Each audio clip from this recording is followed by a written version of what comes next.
You're watching Man Coverage with Nate Schmidt and James Bonneville on National Streaming Sports.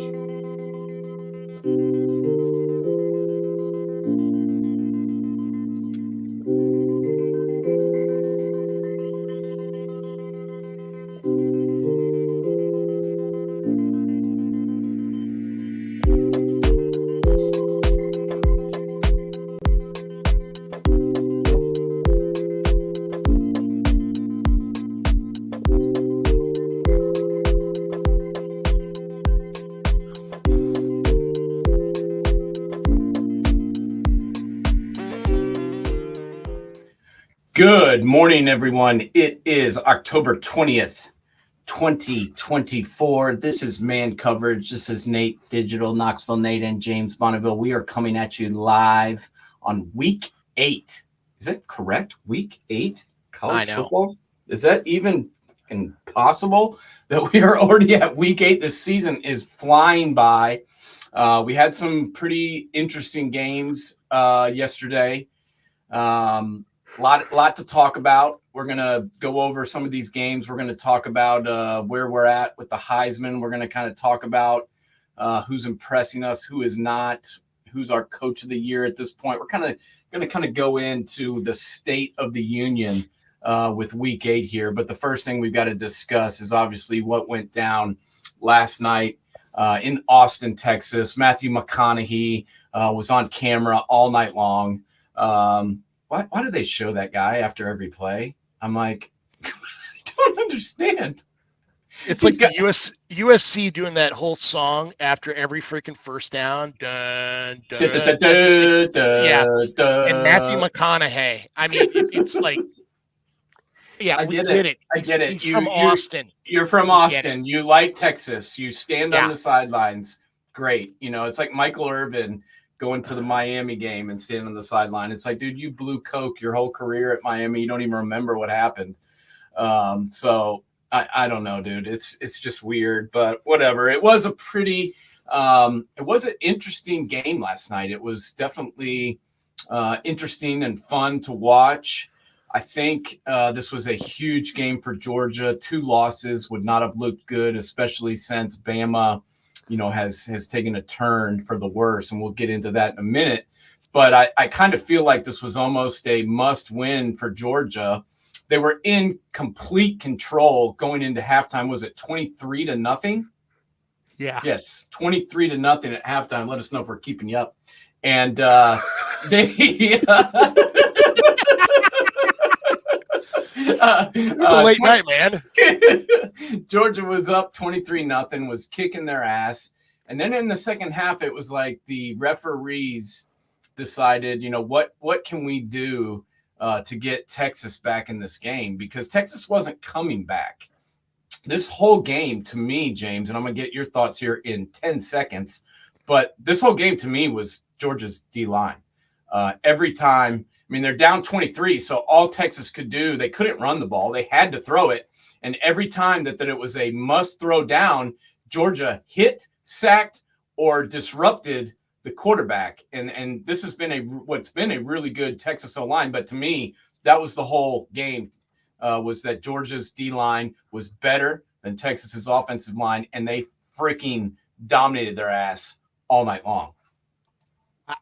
Honestly, last night was a masterclass in watching Georgia's front six run shifts, how their linebackers came to the line, their zone blitz packages.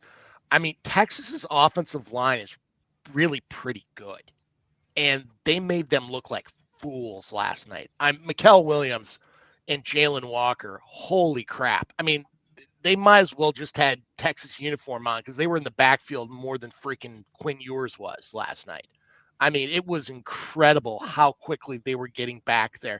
But it was all set up by that pre-snap shifts.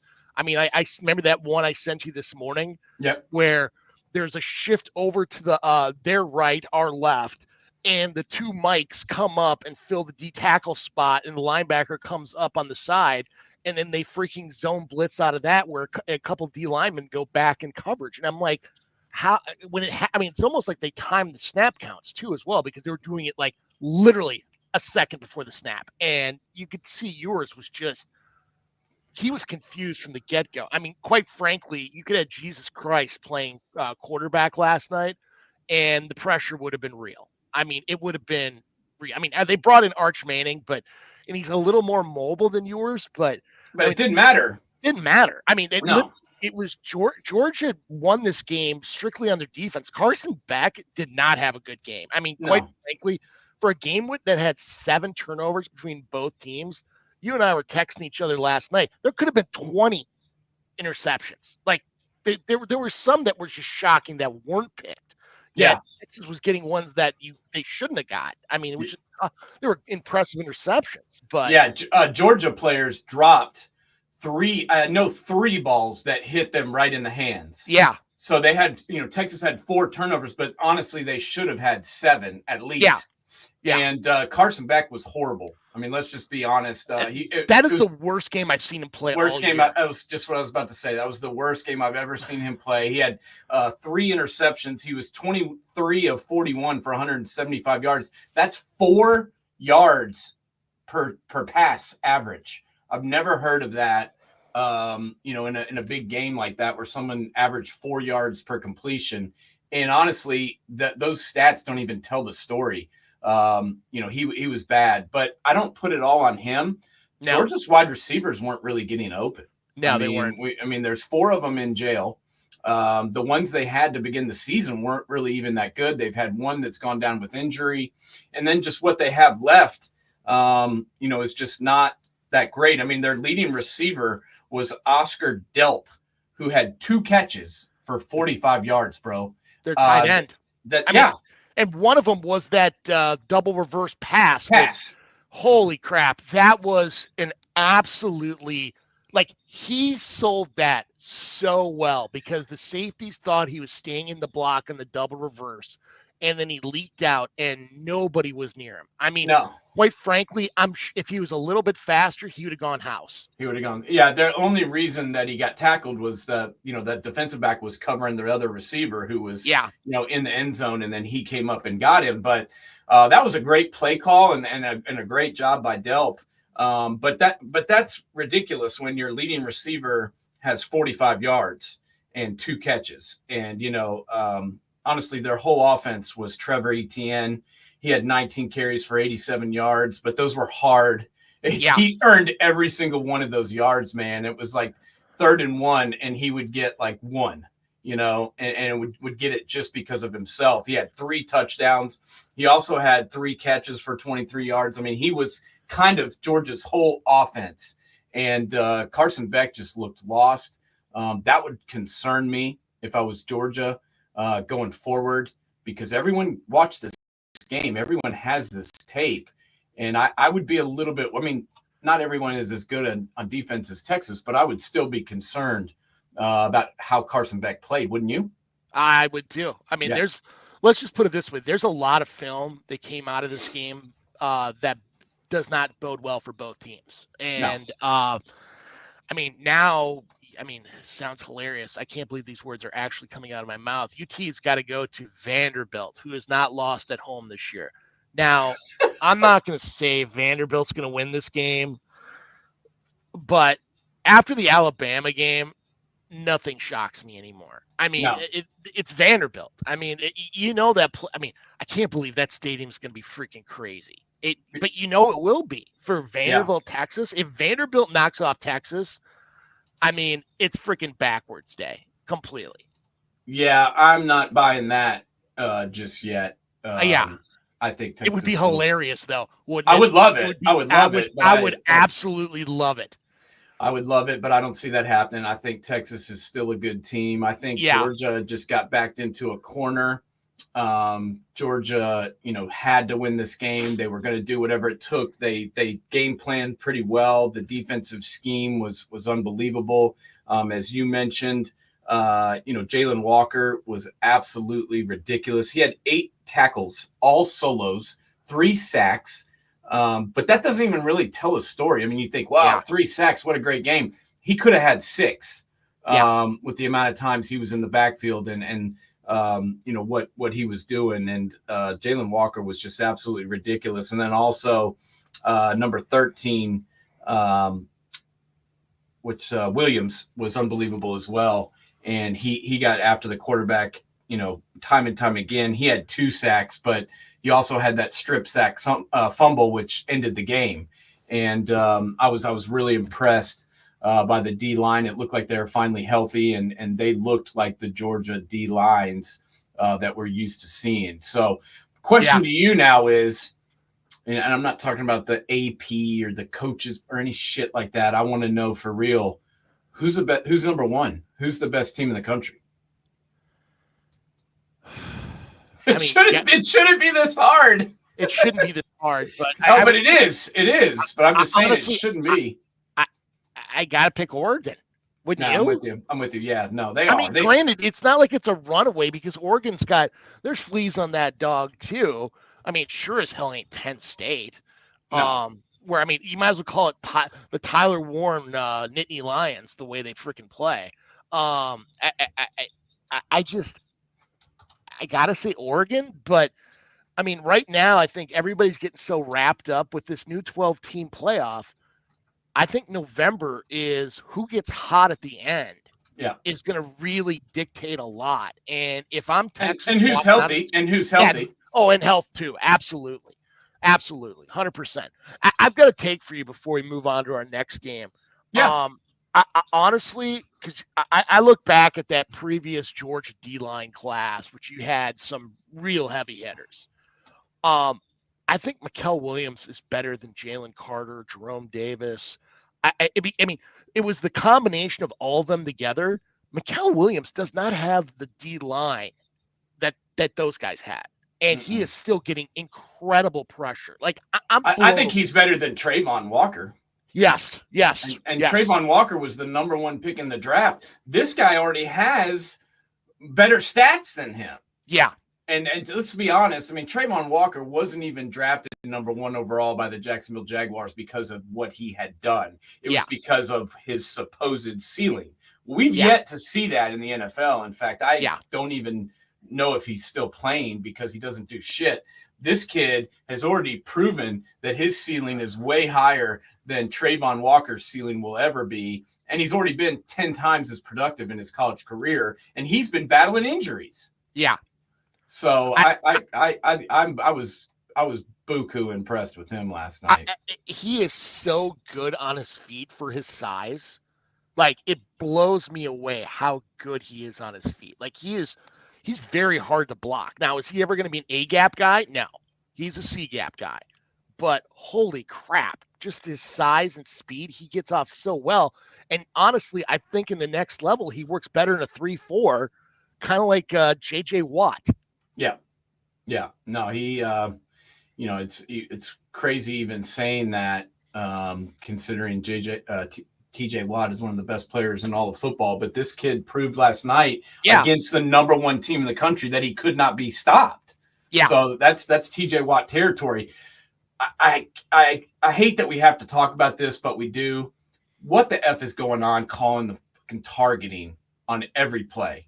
I mean, I don't understand. Like, the guys are going in to make a freaking tackle, and the offensive player just by instinct goes like this, and then all of a sudden their helmets hit, and then this guy's thrown out for 2 weeks. Yeah. Why do they not know when to call and when not to? And why do they persist on wanting to throw players out because they accidentally bang helmets? I don't understand it. Well, not only there was one where, and I can't remember where it was at in the game, but it was in the second half where the safety's head was already down, and the receiver, after the fact, after his head was down, lowered his head to the same level. Who gets knocked out of the game? The safety. I mean, number 17. I'm watching crap. I'm watching it right now. The Texas player lowered his head, and then they throw out the Georgia player, and I'm like, he hit him in the head. So why is he thrown out? They don't know what they're doing. They're not sure how to call it, and it's a big problem because when you throw out the best defensive player on the other team, it's a huge issue. Well, I think the bigger problem, and I don't like ripping on the refs, but this was just brutally bad last night was that they called a freaking pass interference after that pick, and then they picked up the flag after the fact. I mean, first of all, it shouldn't have been a flag. I mean, because if that's if you're going to pick up the flag on that, you better hell have picked up the flag last week on Jeremiah Smith, because it was the same damn thing. They were both ran into each other. You could have thrown on either one. It was incidental freaking contact. And then they had the gall to pick up the flag after the fan base starts throwing water bottles on the field. You and I both know every alumni group is going to be loading up, giving water bottles to every freaking student body. Absolutely ridiculous. Can you see this, bud? Okay. Yeah. So tell me right now, this is targeting? No. His helmet is to the side. He's making a perfect form tackle. This is not targeting. I'm sorry. That's playing football. That's a great play. Yeah. Perfect tackle. He didn't lead with his head. He slid his head off to the side. James, that is exactly how they teach you to tackle. Yes. You're taught to tackle. So what is that guy supposed to do different right there? What is number 8 supposed to do different? I don't know. Honestly, it's gotten so out of hand. I mean, the targeting aspect is just it's almost like the way they treat quarterbacks in the NFL, where if you sack them, if you don't lay him down in a bed of freaking feathers, it's a freaking roughing the passer penalty. I mean, it's a joke. It's an absolute joke. And the officials are so bad right now across the board. I mean, I didn't even care who won last night. Yeah. But I was like, how do you go and change a call because the fans are throwing shit on the field? First off, shouldn't there be a penalty on the home team for throwing stuff on the field? I swear when Tennessee was playing Ole Miss, they called a penalty on Tennessee because they threw stuff down the field. I may be wrong on that, but I could have sworn that was a rule.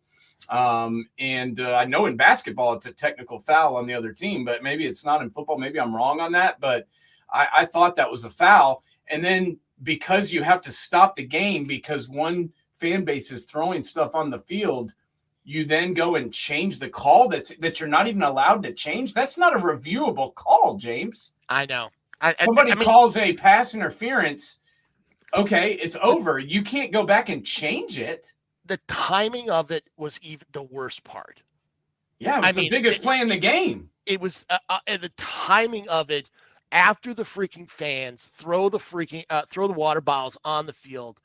I was literally appalled. Like the refs looked scared.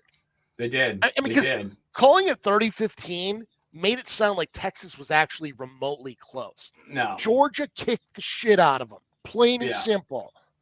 No, that game was not close, and they kept trying to, get them back in the game somehow, and they couldn't do it. Even with the refs' help, even with getting multiple chances, even with changing the quarterbacks out, they could not get them back in the game no matter what they did, because it wasn't close. It wasn't as close as the score made it appear. It wasn't as close as it seemed. Like while the game was going on, it was total domination by Georgia. Yeah. And that's just the way it was. And, I my question too is how you're claiming that Ewers is your starter, right? As soon as he gets healthy, you put him back in, you take out Arch Manning, who had obviously, let's be honest, some success while he was out there, but you pull him, you put your starter, your senior who came back to school to win a national championship, you put him back in, and then you pull him after the first half. Do you think that was a good coaching move? And where is this guy's confidence level after getting benched last night? Oh, not only that, the way they took out Arch again too, as well, when they switched back. I mean, you're creating problems with your alumni base, because they're going to start, because like in every program, the most popular player on the team is the backup quarterback. I don't care if you've got a Heisman Trophy winner at quarterback, the backup's still more popular. Correct. And then now you bring in Arch, who's valued, and you pull him out. I mean, honestly, it's not even about ability. It's about confidence, because now they're fearing if they make one mistake, They're pulled. It's like Steve Spurrier in any early University of Florida, where is it Doug Johnson? Is it Jesse Palmer? Is it Doug Johnson? Is it Jesse Palmer? I mean, it was like every other freaking series, and there's no continuity. And you make one bad throw, and you're worried that you're going to get pulled. Yeah.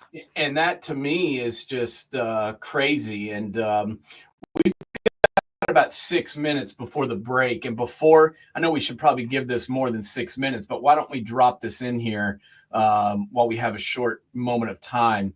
And that is Cignetti. What in the fucking hell is going on in Bloomington, Indiana? I'm sorry, boss, but no one told me before the season that Indiana was going to be 7-0. Not one person who's a goddamn expert came out and told me that Indiana was going to be number one. No one told me that Indiana was going to fight for the Big Ten championship. No one told me that Indiana was going to be a top 10 team. Yet after watching them play yesterday, I almost believe that they are. What is happening right now with the Hoosiers, and how good are they? I mean, they beat Nebraska 56-7, and they could have scored 100 points. I mean, I'm just being deadly honest. If they had kept their starters in, if they had kept their foot on the gas, they would have scored over 100 points. James, talk to me. What is going on with this guy? How is he doing this? Curt Cignetti is a winner. You know, people don't probably know about this guy, but he comes from the Nick Saban tree. Yeah. You know, this is a guy who wanted to be an offensive coordinator, but he was so damn good at freaking being a recruiter. Guess what? He had zero chance of ever becoming a freaking coordinator, because what's the lifeblood of every college program? Recruiting. And he bet on himself and left Alabama after the national. I mean, this is a guy who brought in Julio Jones. Like, you look back at his recruiting acumen at Alabama during those first 3 years, it was literally the foundation of what really took off at Alabama.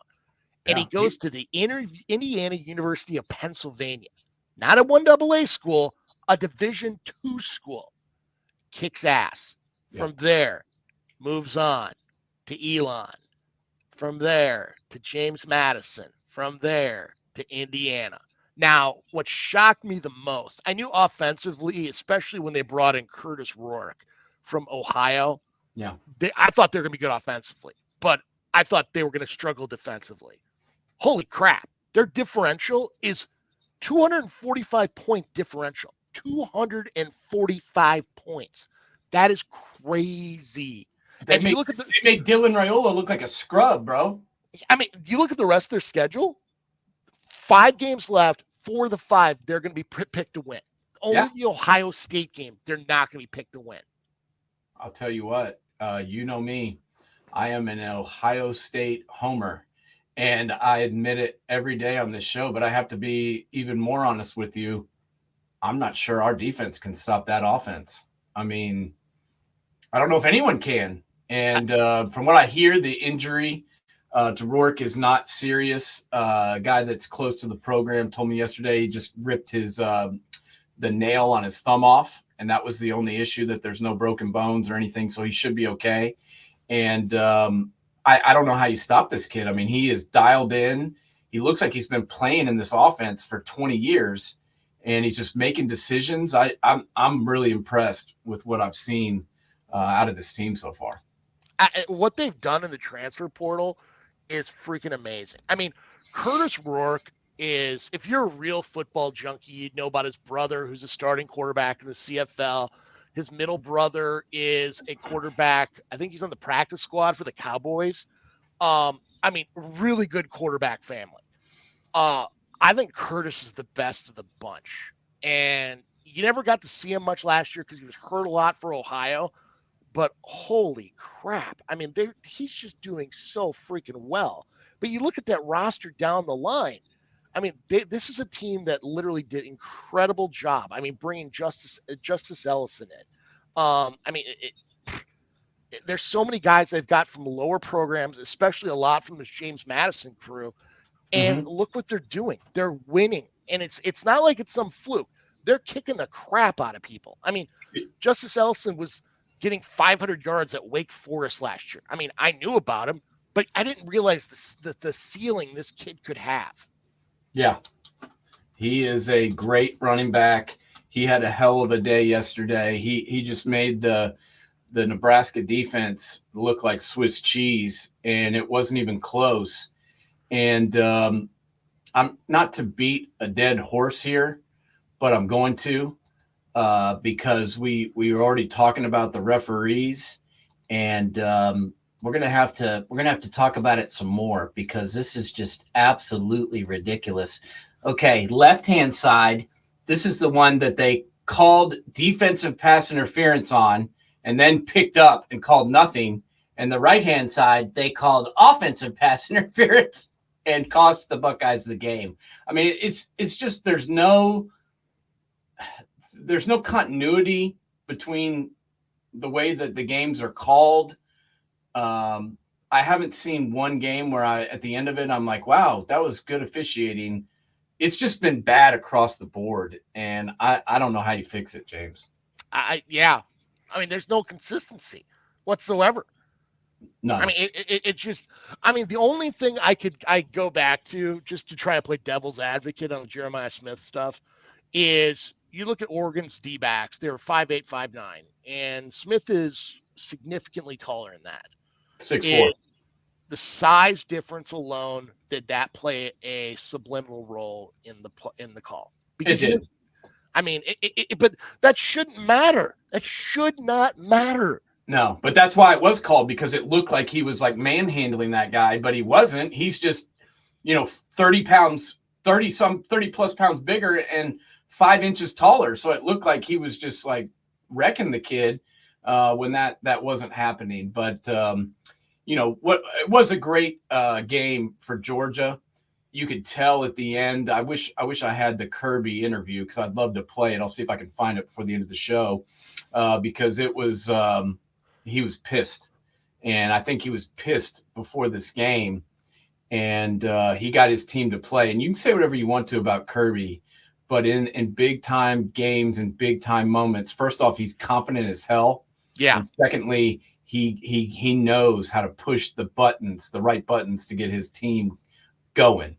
And I want to ask you this before we go to break: who is the best team in the SEC? Because right now, if you look at the polls, A&M and LSU are at the top of the conference. First of all, does everybody in the conference play Mississippi State? Yes. I mean, seriously, I like A&M and LSU. Literally, I put in the same class as Ole Miss, and I was high on Ole Miss going into this year, but they just look awful. They're horrible. I mean, if you put a gun to my head and tell me who I think the best team in the SEC is right now, Georgia. And it's not even close. No. Like Georgia, then there's a break, then there's Texas, then there's Bama, Tennessee. Then there's a huge delta from there. Well, we learned last night that there's a big difference between Georgia and Texas. I mean, that was on Texas's home field, bro. Yeah. That was a home game at night with their fans, with Matthew McConaughey in his leather ugly ass jacket going nuts, and it didn't matter. I mean, they dominated them from the word go, and it wasn't even it was 23-0 at halftime, and the final score had no real bearing on the closeness of the game. It was just utter domination, and this is without Georgia being able to really have any offense whatsoever besides their running back that they got from Florida. Yeah, I mean, Beck had an awful game, but we beat that horse to death. Let's go to commercial. And he was bad, and they're going to have to get better on offense if they're going to win it all. Absolutely. But I agree with you. They're the best team in the SEC right now. Football season is here, and SeatGeek is my go-to for buying tickets. Now with SeatGeek, every single ticket is backed with their buyer guarantee. We've all had plans change, and when you can't make it to the big game, SeatGeek has you covered. They're the only ticketer that allows you to return your tickets ahead of the event for credit with SeatGeek swaps. So when things come up, I know that my tickets won't go to waste. So what are you waiting for? Download the SeatGeek app to maximize your possibilities and shop live events with confidence. Football season. Nice. Everybody make sure to go to SeatGeek.com. Use promo code NSS. That is Norman, Sam, NSS. Get $20 off our gift to you from Man Coverage and National Streaming Sports, our parent company. Please go online. Get your tickets right now. We got basketball season coming up. You got to get tickets. Go watch your team. Get to SeatGeek and get it done. What a great performance by the Tennessee Volunteers, bro. They got it done. You got to give them credit. It was not the greatest game that I've ever seen from this team, and they haven't really been pretty, but they have been getting it done. Beating Alabama twice in 3 years. I realize Nick Saban's gone, but that's still big time. What did you think about the Tennessee-Alabama game last night, and where is Tennessee at in your mind right now? Well, I look at Tennessee, and we've talked about this before. Everybody wants to talk about their offense, their receivers, and all that crap. Honestly, I look at their defense has been stellar, absolutely stellar. You look at Jalen Milroe, he was an absolute he was a mess. I mean, this is a guy that 3 weeks ago we were talking about as possibly the Heisman Trophy winner. Yeah. And they made him look silly. I mean, some of those pass plays, he wasn't even remotely within the area code. I mean, forget zip code, area code. And then you turn around on Tennessee's offense. I don't think Dylan Sampson gets near the credit he deserves. I mean, he played one hell of a game, especially running up the middle. That interior offensive line for Tennessee played a masterclass type of game yesterday, and that was the difference. I mean, really, you look back at that. I mean, Tennessee's defense literally is propping them up pretty good in that running game, which is what Heupel likes to do. Everybody thinks he's such a passing guy, which he does. I mean, hell, you look back at his OU days. Guy loves to throw the ball, but at the end of the day, you win championships by running the goddamn ball. So what do you think? No, I agree. I think Dylan Sampson is one of the most underrated players in all of football. Yeah. And people are talking about him. I'm not saying that no one's talking about him. I'm just saying that people need to be talking about him more. He's dominating on the biggest stage. He's even against Arkansas. Dylan Sampson was the only guy that was trucking people and doing anything in the Vols offense. We gave $8.6 million to Nico Imalabava, and Dylan Sampson's the best player on this team. I mean, there's no doubt about it. And I thought that losing the linebacker Peely was going to be an issue. I thought that this defense would struggle and potentially, you would be able to tell that he was missing, I guess is what I thought. And honestly, he was missed. He's a great player, but holding Alabama to 75 yards rushing, 2.2 yards per carry, that's freaking phenomenal. And that's where this game was won. Alabama couldn't run the ball. Jalen Milroe had 14 carries for 11 yards. By far the worst game I've ever seen him running wise. And, that was where the game was won and lost, in my opinion, was at the line of scrimmage. Absolutely. Bama had 75 yards total. Tennessee ran for 220. So look at that, 220 minus 75. That was where the game was won and lost, in my opinion. Am I wrong? I mean, you look back at the DNs of Tennessee. Their whole job was to contain and make Milroe a pocket passer. And when he tried to go step up in the pocket, those D tackles were very committed to keeping their space. No one was going to try to go out and make a freaking hero play. It was make Milroe throw the ball to beat you. And if it's going to throw, and they're going to throw to Ryan Williams. And Williams was really much a non-factor in yesterday's game. Let's talk about running backs right now. If outside of Austin Jeanty, who do you think I mean, wouldn't you say Dylan Sampson right now is probably the second best running back in the country? I would say that. And I'm biased, and I love Travion Henderson and Judkins because I'm an Ohio State fan. But Dylan Sampson's better than both of them, and he is besides the Boise State kid. Dylan Sampson's my number 2 running back in the entire country right now. I think he needs to be talked about more. I think he should be up for the ton of awards. I think he should be up for the Doak Walker. I think he should be up for SEC Offensive Player of the Year. I think we need to start talking about him. I think we do. Dominating in every game. Yeah. Yeah, I mean, he's the X factor. I mean, you could make an honest-to-God argument for Caleb Johnson. You could make an honest-to-God argument for the Hampton kid out of North Carolina. But in all honesty, are they ranked as high as Tennessee right now? Hell no. No. And time after time after time, where's Dylan Sampson been? Delivering every single week. Is it flashy? No. But you know something? He gets the job done. Yeah, 26 carries yesterday, 139 yards, 5.3 per carry, 2 touchdowns, had a long of 36. And let's just be brutally honest, Bama knew he was getting the ball. Yeah, against especially Arkansas, in the third and fourth quarter. Yeah, they knew he was getting it. And against Arkansas, when nothing was working, when Nico was struggling, when the receivers were all injured, Arkansas knew he was getting it.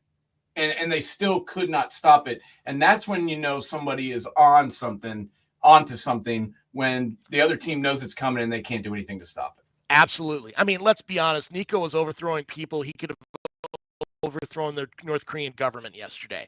And it was Dylan Sampson was literally carrying them in a lot of ways. I mean, don't get me wrong. The catch by Braswell to take the lead, freaking awesome. That was, and especially after the Bama defender was grabbing his face mask. Great catch. But Sampson's the reason they won.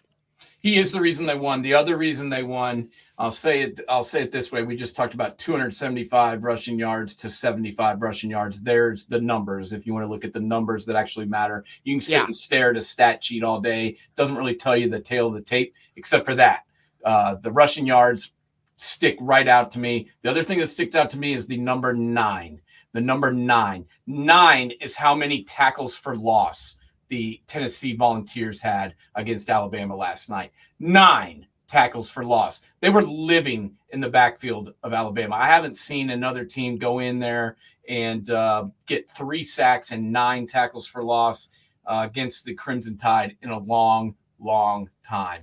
And that was impressive to me. I think Banks is doing a phenomenal job getting these guys to get on the same page and to buy into what he's wanting to do. And I'm very impressed with this Vols defense. And I'm not sure exactly where to rank them, but they have to be a top 5 defense, don't you think, James? I would, honestly. Yeah, I would put them top 5 in the country. They're getting interceptions. Will Brooks, the kid that used to be a walk-on, I believe, he got the interception to close the game out. He also made a huge play. I don't know if you recall, but it was somewhat late in the game, and Milroe did like a quarterback sneak where everybody thought he was going to dive straight forward, and he stepped back and waited for the guys to pull, and then he went the way he took the spot of the pulling lineman and ran left. And if Brooks hadn't stuck his arm out and tripped him, he was going for 6. And so that kid was big last night, and that was a huge win for Tennessee, and means a lot for them moving forward. I mean, this was a game where a lot of people, I think, penciled in a loss for the Vols, and it was not to be. Yeah. I mean, they showed up. That definitely. So let's talk. Let's jump over to the Big Ten because I skipped a game here, and this is not a game that I want to miss. And not a game that I want to gloss over because Illinois is a damn good football team. And I know they're only ranked 22, but this team is 6-1. Okay. And they had a huge win earlier in the year where they knocked off Nebraska when Nebraska was undefeated. Everybody thought Nebraska was going to be great. They knocked off Kansas and kind of derailed Kansas's season earlier in the year and winning a close one. Their only loss so far is to Penn State, and they lost 21-7, but that game was closer than that final score was. And they did get beat and, lost by 2 touchdowns, but it's still, isn't as bad as maybe it looks on paper to me. And yesterday they play it pains me to say it, but they played the Michigan Wolverines, and they kicked the shit out of them. Defending national champion Michigan. yeah, I guess it's hard to believe that this is the team that dominated college football last year with cheating and doing whatever they wanted and won the national championship, because they don't look anywhere close to that now. Talk to me a little bit about Illinois and where they're at, and also where the other team lies. This was a perfect game for Illinois, especially putting it home.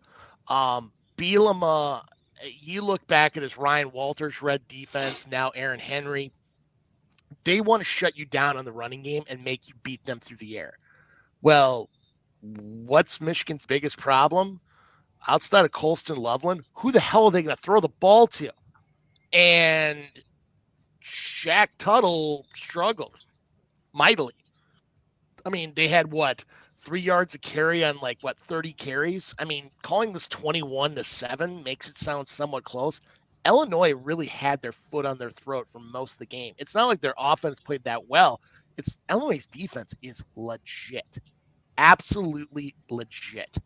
And there's no stars. They just know how to play ball well. If you're going to beat them, you got to beat them through the air. They will not let you beat them on the ground.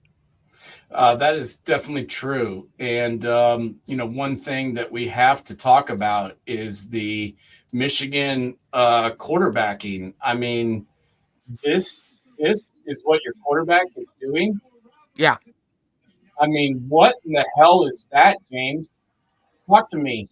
What is this? He throws it right to this guy who's standing in the middle of the field. I mean, they cannot. The best pass all day was thrown by Donovan Edwards, and he's their running back. Yeah. So I don't know. I just keep watching this play over and over again. And the first thought is, what the hell are the Illinois team wearing? Those are the worst uniforms I've ever seen in my life. It was the 100th anniversary of the opening of Memorial Stadium when Red Grange had a 6-touchdown game against Michigan. That's why they did it. But I know, but they should have looked in the mirror before they walked out and said, God, we look ridiculous. Correct. Because it's, 100 years have passed for a reason, and we don't wear shit like that anymore. That looks awful. And, I'm not sure which is worse, their uniforms or that throw right there.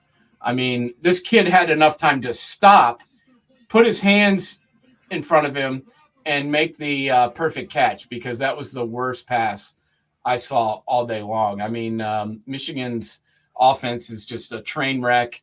Who is the starting quarterback? Because they play a different quarterback, it seems like, almost every week, and I don't know which one is good. I mean, none of them are good, but I don't know which one is really the starter. Where does this team go? Is this team going to win a bowl game or get to a bowl game? You literally led me into my next topic, which is if they don't beat Michigan State next week for Paul Bunyan, the Paul Bunyan Trophy, they will not go to a bowl game. A bowl game. And they were the national champion the year before. This is like literally TCU Part 2. I mean, do you think they're going to beat Oregon? Hell no. Do you think they're going to win at Indiana? Hell no. No.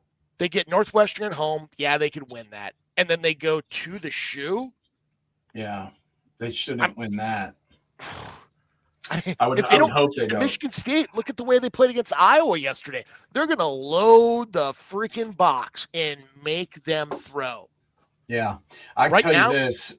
If they're not going. No, and if I'll tell you this right now, and me, I defend my coach and I defend Ryan Day all the time. But if he loses to these clowns, he should get fired. I mean, the Michigan sucks. They're not good on offense. Their defense isn't really that good. They don't have a quarterback. Their running game doesn't look anything like what it used to look like. They don't have anywhere close to the amount of talent that the Buckeyes do. And if they lose that game, I will no longer defend his ass. This literally reminds me, ever since the second half of the Minnesota game, Michigan is completely imploded. Yeah. And I mean, shit, let's be honest. They should have lost the Minnesota game if the Yeah. refs didn't give them that freaking call. I mean, Yes. They called the guy offsides on the onside kick, and he wasn't offsides. I sit there and I'm like,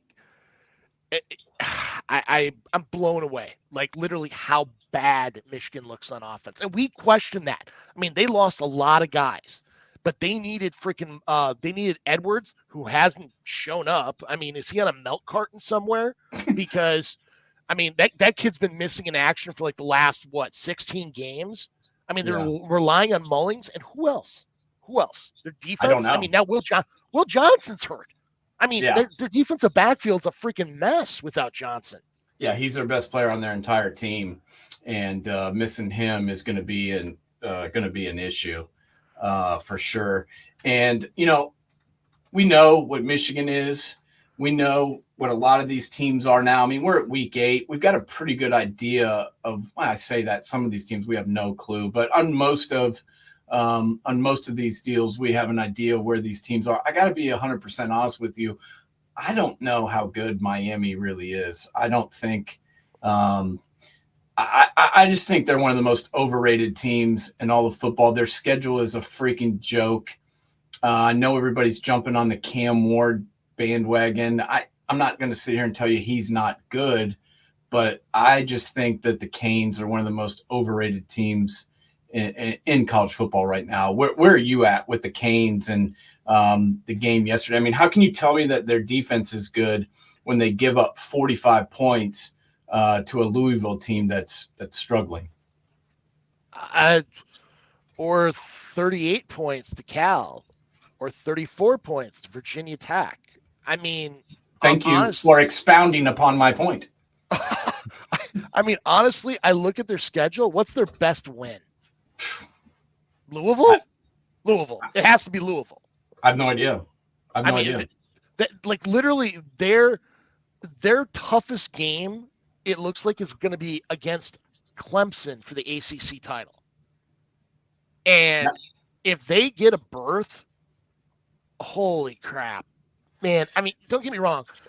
Cam Ward is good, but the rest of them, I mean, how are they not using Dennis Martinez more? Like literally, that kid's a stud, and they're barely using him. Yeah, I mean, Damian Martinez only had 12 carries yesterday, and he went for 89 yards. So that's 7.4 yards a carry. Why are you not running him more? I mean, you're having trouble stopping the other team, obviously, trading touchdowns back and forth. How about keeping the other offense off the field? I mean, it's just like they want to throw it every time. Yeah. And I don't understand that. And then, Mark Fletcher is a good running back too. He was originally committed to Ohio State. Yeah. He's a good running back too. I would ride these two guys for sure. And I know they combined for over 30 carries, so that's good. But I'm just saying I would have ran the ball even more and tried to slow this game down. But it's like they want to see how many points they can score, and they don't care how many the other team scores. It almost appears as such. And I'm not buying it. Everybody wants to rip on people's schedules and talk about who they played. Who the hell has Miami played? I mean, nobody. Yeah, and nobody. I'm. It's not going to help them when they get into this 12-team playoff, because you're not gonna breeze through this playoff and get to the national championship game, with some great draw. I mean, you're going to have to beat several good teams. Well, I don't know if they're prepared to do so. What if an Ohio State comes to town, and Oregon comes to town, and Indiana comes to town? I mean, you and I both know they're going to run circles around them, circles. And quite frankly, they're not going to win the ACC. You and I both know it. Clemson's going to win. And everybody's discounting Clemson because of the loss to Georgia at the beginning of the year. Guess what? Georgia's got a good defense. Yeah. And that was game 1, week 1. That was a long time ago. And Clemson has gotten better. And we're going to talk about Clemson here in 1 minute. National Streaming Sports is brought to you in part by BetUs.com. Designed for true fans. NFL odds, week 1 and futures. College football odds, including Heisman Trophy favorites and playoff odds. NBA odds, of division winners and playoffs, Major League Baseball playoff and World Series odds, the National Hockey League Conference playoffs, and Stanley Cup odds, and boxing wagers. Betting opportunities include versus the spreads and outright winners, also during the game. Use our link on our website, nessp.info, the Bet Us Opportunities webpage, for a 125% bonus on your first 3 deposits. Must be 21 years old, and remember, bet responsibly. That is our America's trusted sports network, betus.com. Make sure to go up, place all your bets for today. You got about 6 minutes before the NFL kicks off. So everybody make sure, go to betus.com and place your wages.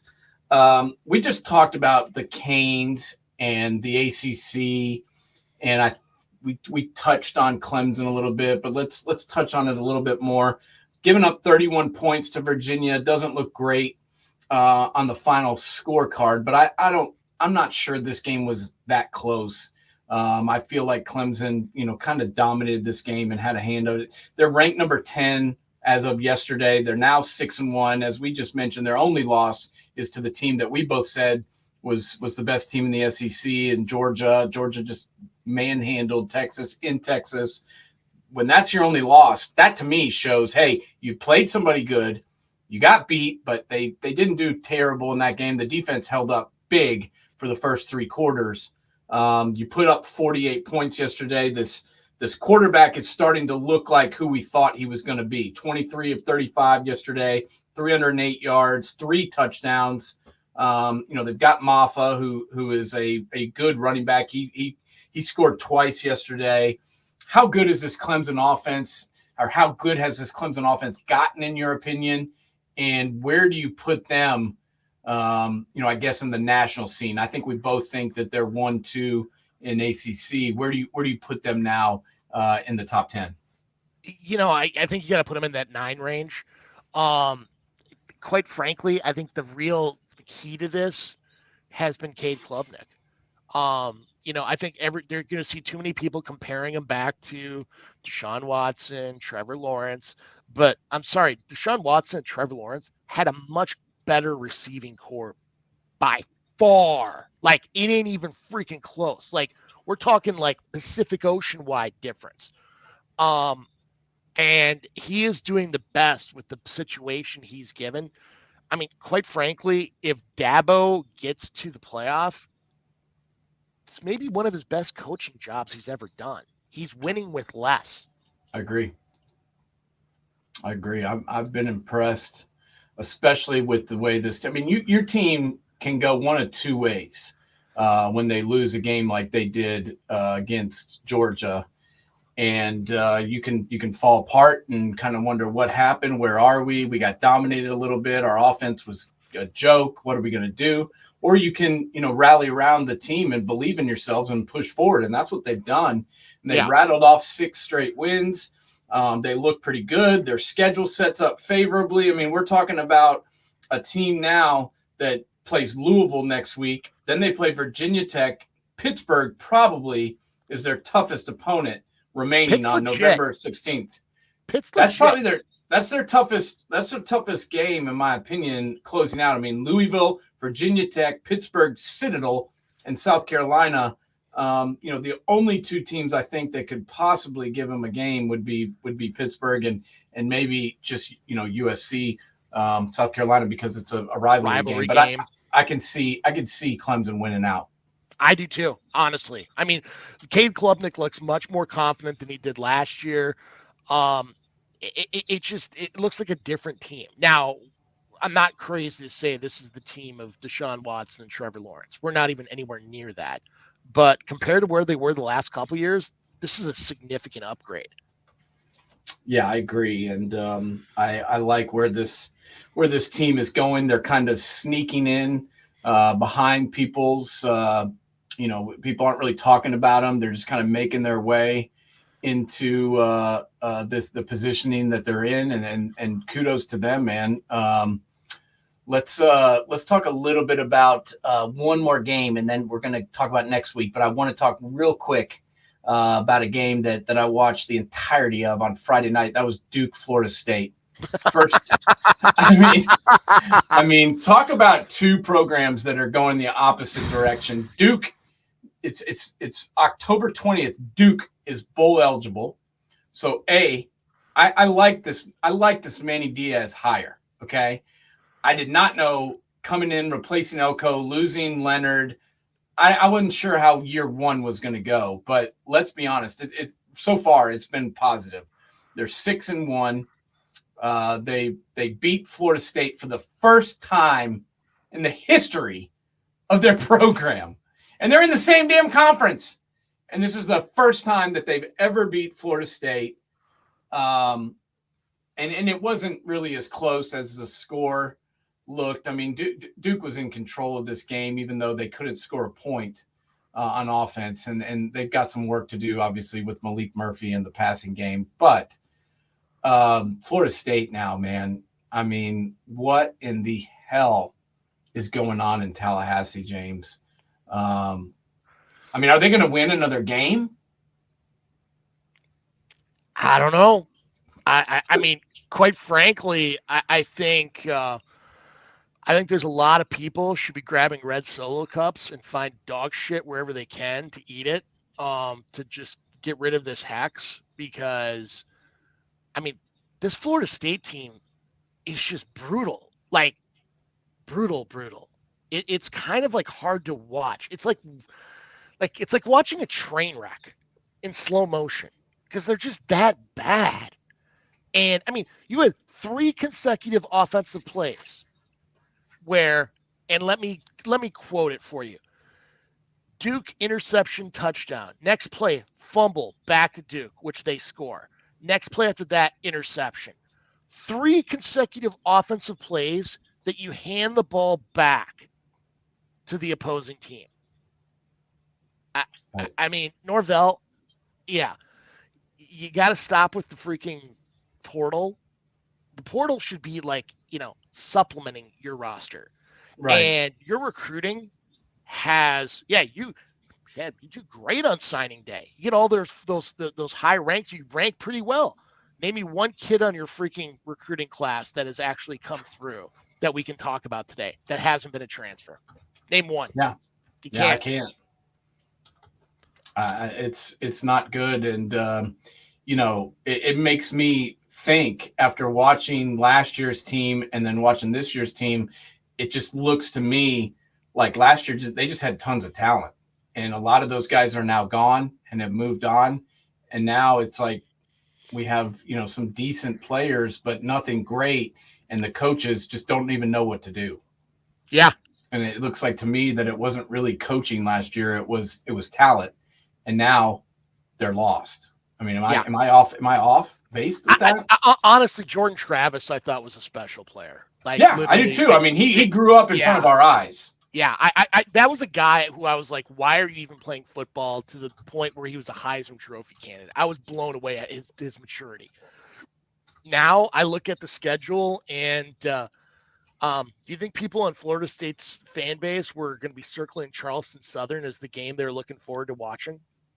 That might be their only victory. That's for damn sure. So, but if you're going to bet on it, you know where to bet. BetUs.com, and you need tickets. SeatGeek, NSS, baby. NSS, use that code and get in there. That's our gift to you.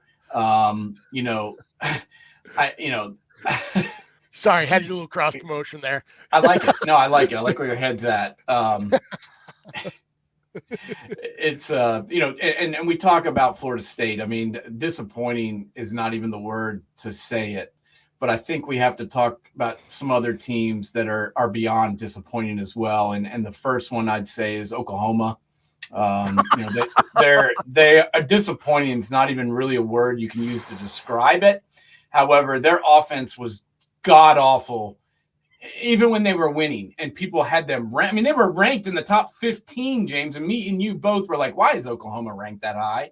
We're like, they're not that good. They're like, they have a decent defense, but their offense is horrible, and they're way ranked way too high. And obviously after getting pistol whipped by South Carolina yesterday, I think people are realizing that we were correct on that. And then you've got USC, who's paying their coach $12 million a year plus side, plus whatever he wants. And this guy can't win a goddamn game, James. I mean, I talk to me a little bit about Oklahoma and Coach Venables and where they are, and then also Lincoln Riley and where USC is, because I just think both these programs are going the wrong direction, and I'm not sure if either one of them, is buying into what their coach is preaching. OU has a ton of injuries on offense, especially at the receiving core. But I mean, when you give up 21 points in the first 6 minutes of the game, that's not an injury problem. That's a locker room problem. That's a team that just doesn't want to be there. And I hate to break it to you, but I mean, I know everybody, like, they do this with Miami and Texas and Nebraska, but Bob Stoops is no longer the coach, and Barry Switzer's in his 80s. This OU team is not good, not good at all. No. And it's kind of embarrassing when everybody's propping them up as like the second coming, when this is just a very bad team. Yeah. I mean, both these teams, it's like if Oklahoma was removed from their jerseys, you would put this team in the bottom tier of college football. And same with USC, especially with the way they're playing right now. If we didn't hear that song playing every 5 minutes, we would not think this was a USC program. The difference is SC's got talent. That's the thing. Which makes it even worse. Yeah, I mean, their receiving core is legit. It's just, I mean, you look since the Wisconsin game. I mean, man, they have collapsed in the second half. Every single game, to Michigan, to Minnesota, to Maryland. I mean, that's the one that's shocking, is to Maryland. That's a game where they matched up incredibly well with, and they allowed Maryland to come back and beat you. I mean, if Tua's brother was still at Maryland, I could understand it. Yeah, but Tua's brother's not there. No, he's gone. He's gone. It's embarrassing. And, we got week 9 coming up next week. We haven't even talked about BYU, who, struggled a little bit, but ended up being able to pull out a victory, remains undefeated. We got Boise State at 5-1, still rolling. Next week, obviously, a game that I'm looking at is Notre Dame and Navy. Notre Dame's been playing pretty good since they, went down and got beat by Texas A&M. And no, they beat A&M. I mean, since they beat since they lost to Northern Illinois, excuse me. Yeah. I keep forgetting. I keep thinking they lost to somebody good, but they did not. Wait. We're not going to rip on Maction now, are we? Come on. Well, I'm just saying they've looked pretty good since then. And it almost makes me forget that it happened, but it didn't. And you got Navy at 6-0. That's a game that I'm interested in seeing. And then Illinois and Oregon. Can Illinois beat Oregon? I don't know, but I definitely think that's a game to keep your eye on. And then Missouri and Bama is another game that I'm watching close. Texas Vandy. What are you, LSU, A&M? I mean, we got a whole slate of ball games next week. Which ones are you most interested in? That Illinois game, Illinois-Oregon game intrigues me, just to see what Bielema and Aaron Henry dial up. That just seems like a very intriguing game. That Boise at UNLV. UNLV is a very good program. That is going to be interesting, especially UNLV special teams. They are incredibly good. Like, it's like watching Urban Meyer or Frank Beamer on special teams. They do a great job of blocking kicks, blocking punts. Strong team. I think Ohio State's going to literally kick the ever-living crap out of Nebraska. There is a stockpile of games next week that are going to be great. LSU and Texas A&M. Is this going to be called the Overrated Bowl? because It could be. I'm interested to see who wins that game because I'm not sure either one of them's as good as advertised, and it'll be kind of interesting to see who can pull it off because I'm not really sold on either one of those teams. Yeah, no, I'm with you. So. K-State can't Sunflower State Classic next week. Yeah, it should be interesting. It should be interesting. There's gonna be some great games next week. There is, and we're gonna break down every single one of them. Make sure if you're heading to the games next Saturday, get your tickets at SeatGeek.com. Use our promo code NSS. Get $20 off your purchase. Thank everybody for tuning in today. We had a lot of people watching and tuning in, and we appreciate every single one of you for giving us a little bit of your time on Sunday. Make sure to tune in next week. We'll be breaking it down. Same bad time, same bad channel, James. Keep them up, bud. We'll talk to you next week, buddy. Talk to you then, buddy. See you. Late.